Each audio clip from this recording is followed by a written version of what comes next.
Hello everyone, this is Harshit here and we are currently doing internship in BSR Infratech company. So, through BSR Infratech company. Here you can see, so we are standing on the second floor slab.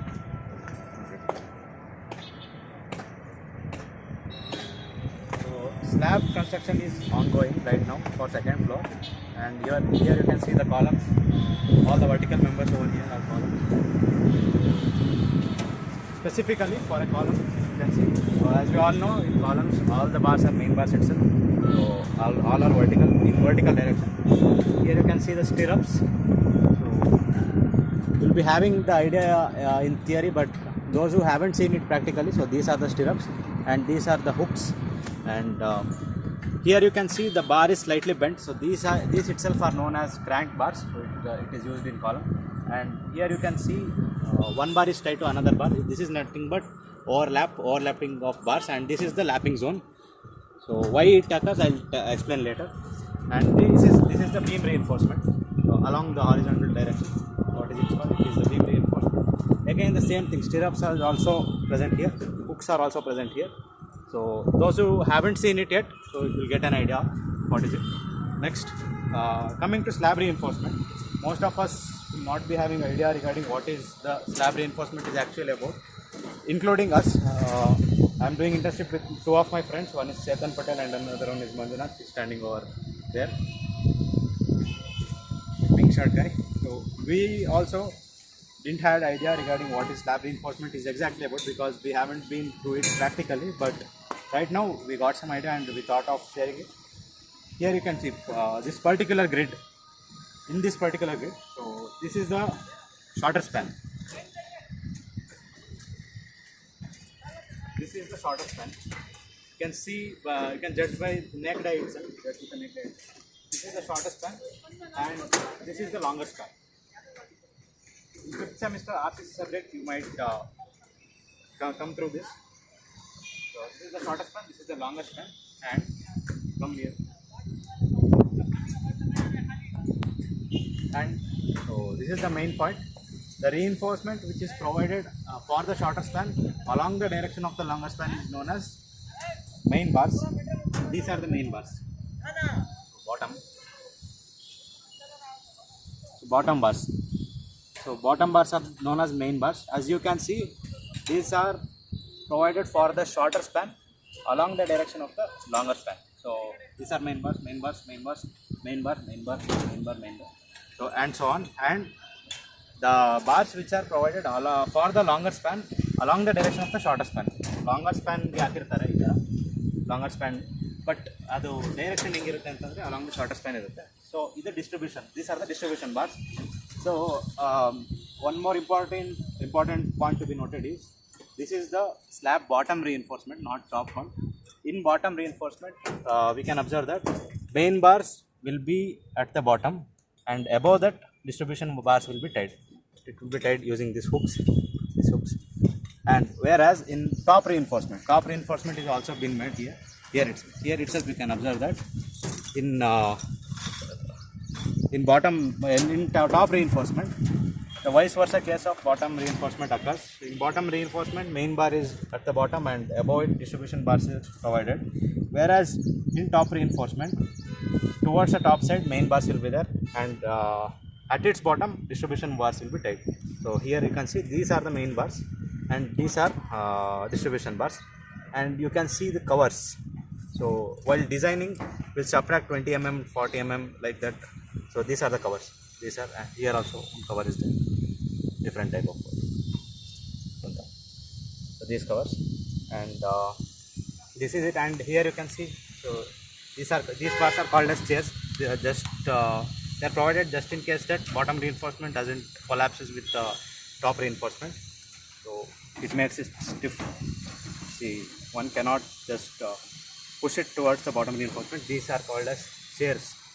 Yes. We came across it just 2 days ago, and here you can see electric pipe system has been going.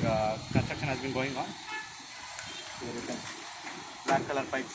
These are for electric supply. So while doing AutoCAD drawings, you might have come across through electric supply layout, right? So this is what it is all about. And here you can observe that column size is not uniform. So at one place its breadth is more and lengthwise it is short, whereas in other side length might be longer and breadth might be shorter. And this is done for sunken in the sense to provide water piping system or drainage system in bathrooms, kitchens and all. So this system will be, this portion of the slab will be 300 meter below than the original slab is. Here you can see. So I stand here, and the one who is clicking the camera, Chetan, holding the camera, sorry, Chetan Patel, he is standing at a level 300 millimeter above me. So this means to say that this sunken portion is 300 millimeter below the actual slab is, and this is used for piping system. And once the pipe are laid out, concrete will be poured. This is how things will be carried out. And then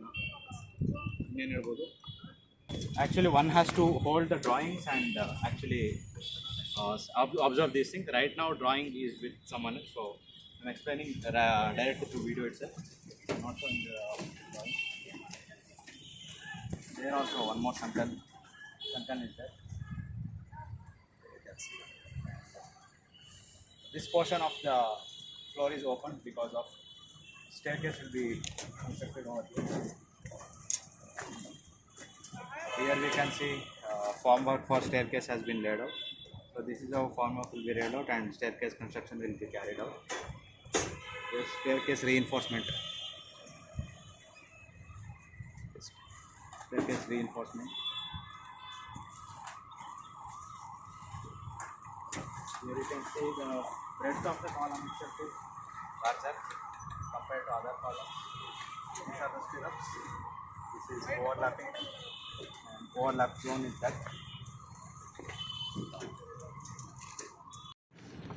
As I said, these are the formwork used for construction of staircase.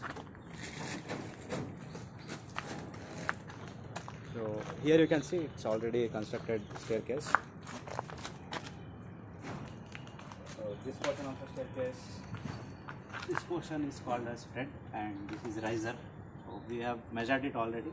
So riser length is, dimension is it's 0.15 meter, which is 150 millimeter, and thread distance is 300 millimeter, which is 0.3 meter. And even we have measured the waste slab, so we'll show it. So here you can see the distance from starting portion of the riser to this inclined distance. So this distance is nothing but waste slab distance. This is waste slab. This distance is waste slab distance. The measurer should hold the tape in an inclined fashion in such a way so that he'll get the waste slab distance. This is how you are supposed to measure the waste slab distance. Let me show you the below portion of the sunken. Lilala. Sunken is there. Ceiling. Here you can observe that normal ceiling is above what sunken ceiling is here. So as I said in previous video, so sunken distance will be 300 millimeter below than the normal slab distance. So we are standing just below it. So here you can observe it. You can compare. So this portion is 300 millimeter below and this is above. This is normal ceiling level, which is 3.15 meter. So all of us know 3 meter floor distance plus 0.15 meter is slab distance. So according to 3.15 meter. These are the brick walls which are under construction right now. So this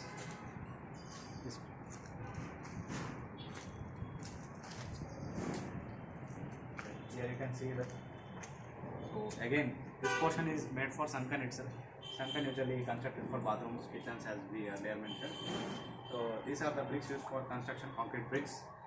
The dimension of these bricks as we measured is 40 millimeter length and 400 millimeter length, 150 millimeter depth and 200 millimeter breadth, and one more is 400 millimeter length, 200 millimeter depth and 200 millimeter length, so which accounts for 6-inch brick and 8-inch brick respectively.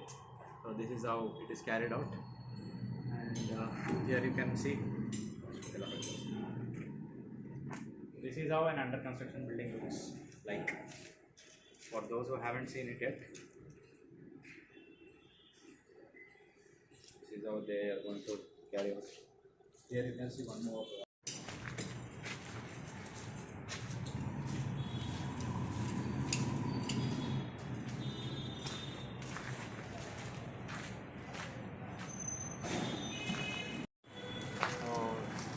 So you can see this is one of the apparatus used for lifting the materials as construction progresses towards upper portion of the building. Like initially in ground floor, manually you can just take it, but as number of floors get increased, so in order to reduce the time of construction, these kind of apparatus are used. So here you can see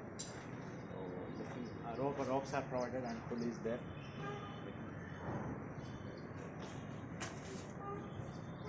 So there will be a lifting provision provided in terms of long bowl, what you can say. So through that they lift one by one, and here you can observe that this portion is provided.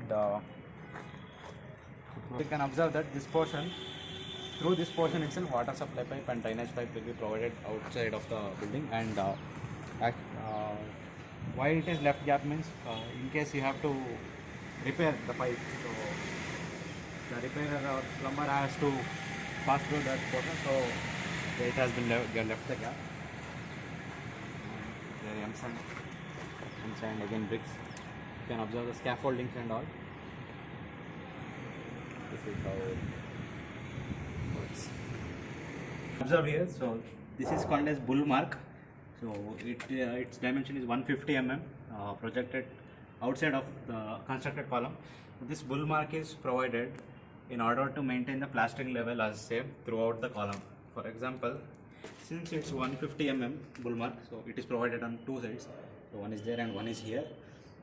So one has to plaster the column in such a way that throughout the length, so it is 150 mm itself. Plastering length is 150 mm itself.